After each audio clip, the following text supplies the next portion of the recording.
Your Excellencies, delegates, ladies and gentlemen, as you spend the next 2 weeks debating, negotiating, persuading, and compromising, as you surely must, it's easy to forget that ultimately the emergency climate comes down to a single number: the concentration of carbon in our atmosphere, the measure that greatly determines global temperature.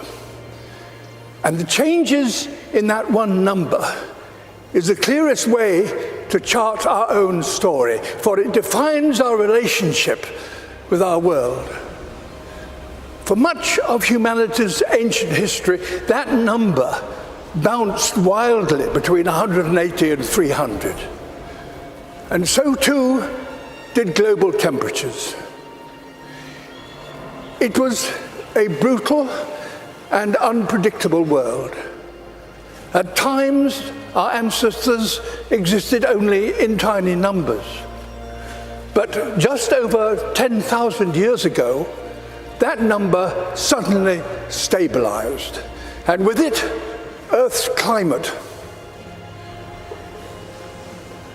We found ourselves in an unusually benign period, with predictable seasons and reliable weather. For the first time, civilization was possible, and we wasted no time in taking advantage of that.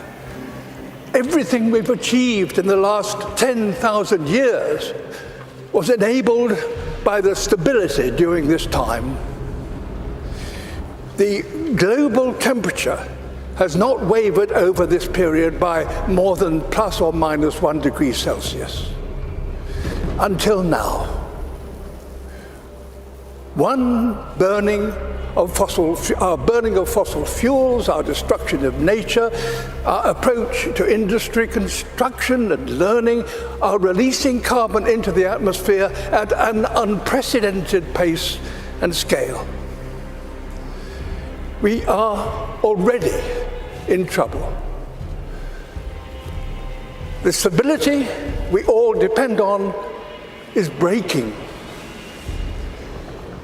This story is one of inequality as well as instability. Today, those who've done the least to cause this problem are being the hardest hit. Ultimately, all of us will feel the impact, some of which are now unavoidable.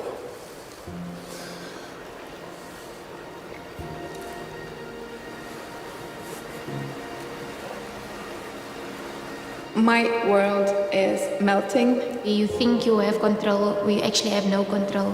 I'm absolutely terrified to bring a child to this world. Is this how our story is due to end? A tale of the smartest species doomed by that all too human characteristic of failing to see the bigger picture in pursuit of short-term goals. Perhaps the fact that the people most affected by climate change are no longer some imagined future generation, but young people alive today.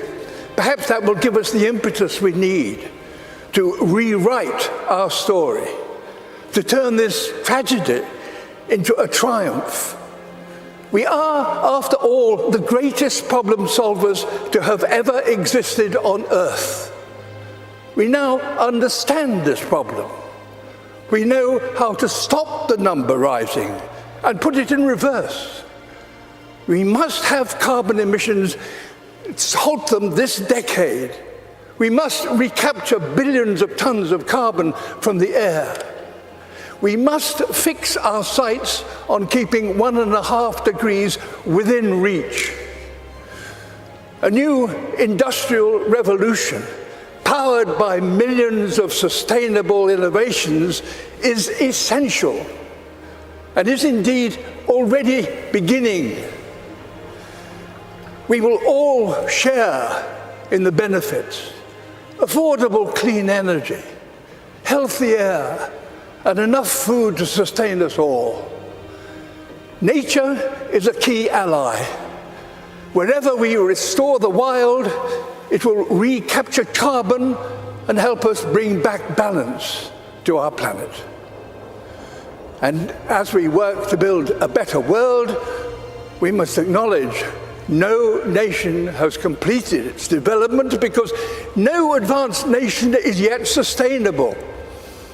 All have a journey still to compete, so that all nations have a good standard of living and a modest footprint.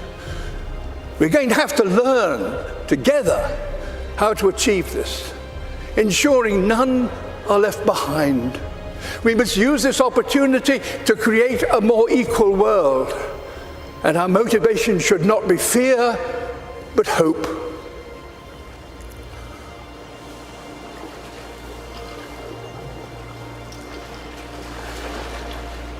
Can we fix climate problem in one generation? My answer would be yes, we have to.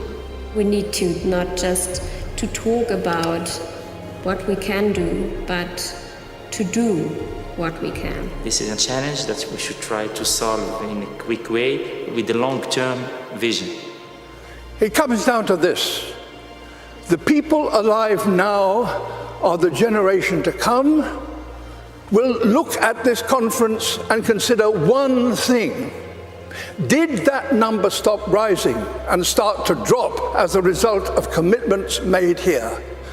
There's every reason to believe that the answer can be yes. If working apart, we are force powerful enough to destabilize our planet, surely working together, we are powerful enough to save it. In my lifetime, I've witnessed a terrible decline. In yours, you could and should witness a wonderful recovery. That desperate hope, ladies and gentlemen, delegates, excellency, is why the world is looking to you and why you are here. Thank you.